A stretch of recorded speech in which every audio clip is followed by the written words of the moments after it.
मैं बात कर लेता हूं कि एलटी भर्ती को हाईकोर्ट में लटकाने के पीछे सरकार की क्या मंशा है। अब इसमें थोड़ा सा लेखा जोखा होगा, थोड़ा सा आपको गंभीरता से सुनना पड़ेगा ये विषय। ठीक है, ये थोड़ा सा आपको सुनना पड़ेगा। ठीक है, मैं बात कर लेता हूं एलटी भर्ती को हाईकोर्ट में लटकाने के पीछे सरकार की क्या मंशा है। देखो, मंशा मैं नहीं कहता हूं डायरेक्ट ऐसी होगी, जहां तक हम समझ पाते हैं कि ऐसा भी हो सकता है। ठीक है, हाईकोर्ट हमारी क्या हो गई थी 21 या मतलब 21 जो भी था, लास्ट शायद 28-29 तारीख तक कंप्लीट हो गए थे डीवी। ठीक है, जनवरी में, और 15 फरवरी तक मंडल में हो जाना था। तो मैं मान लो कि फरवरी लास्ट तक चीज़ें हो जाती थी। ठीक है, कंप्लीट होके मतलब मार्च में ज्वाइनिंग मिलने के आसार थे।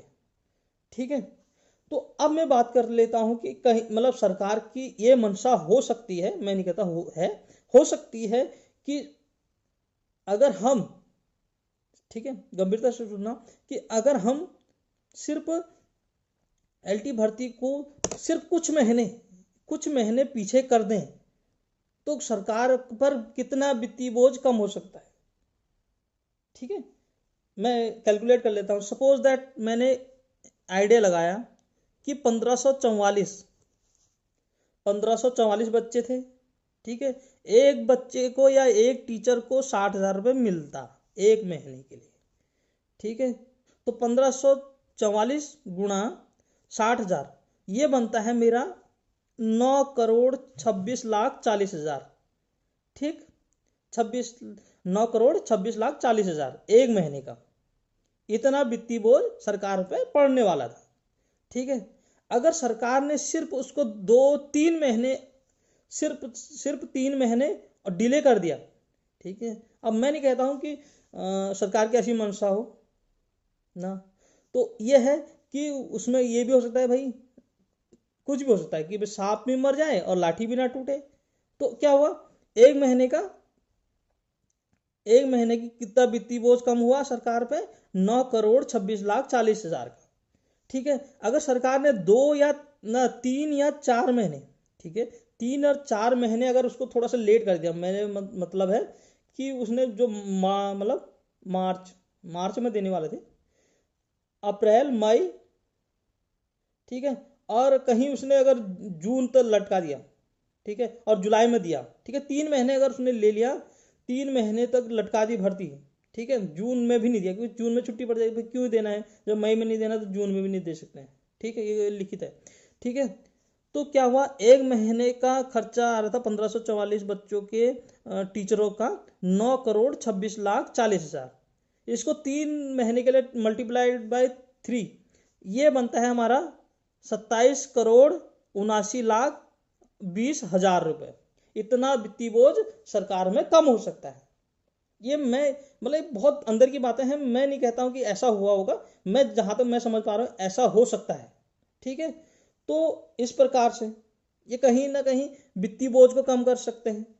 ठीक है, ये मेरा सिर्फ अपना अनुमान है, ये मैं किसी पर आरोप नहीं लगा रहा हूं, मैं ये कह रहा हूं कि ऐसा हो सकता है।